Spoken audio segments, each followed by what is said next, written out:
Jambes en l'air, poitrine exposée, ventre et caleçon dehors, on dirait des proies en attente d'un prédateur. Les influenceuses de la diaspora usent de tous les stratagèmes pour attirer l'attention. Elles sont pour la plupart arrivées en Europe par des moyens peu orthodoxes et profitent de l'audience des médias sociaux pour exhiber leurs mésaventures. Si ce moyen de communication libre n'avait pas existé, elles auraient sans doute sollicité d'autres voies pour s'affirmer, notamment en créant des affinités avec des hommes de médias, comme ce fut le cas avant l'avènement des réseaux sociaux, ou encore en devenant chanteuses de circonstances, car tellement leur quotidien est ennuyeux au point où les médias sociaux sont devenus un ring pour règlement de compte chez ces dernières. En lisant dans les lignes, on peut imaginer par quels moyens ces femmes gagnent leur pitance quotidienne.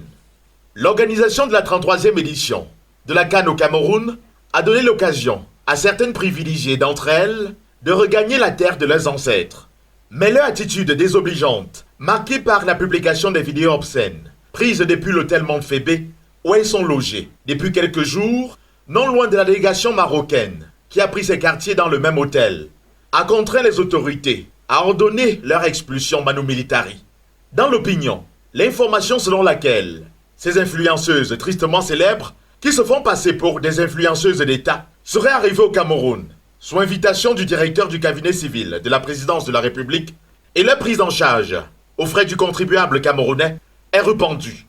Comment un pays sérieux peut-il valoriser des personnes qui n'inspirent que dépravation des mœurs et repousser aux calendes grecques des actions qui méritent d'être valorisées? Déjà, lors des préparatifs de la CAN, le ministre des Sports, président du COCAN, avait déjà fait une fleur aux blogueurs et influenceurs en les invitant à la même table. La nomination de Coco Emilia comme leader de cette corporation avait suscité la polémique dans l'opinion au regard des antécédents de cette dernière. Le ministre n'avait-il pas trouvé mieux parmi les influenceuses de métier qui font bien leur travail? On comprend pourquoi, au pays des aveugles, les borgnes sont rois. Vous avez dit, la canne est sucrée. Laissez les influenceuses d'État savourer leur part de sucre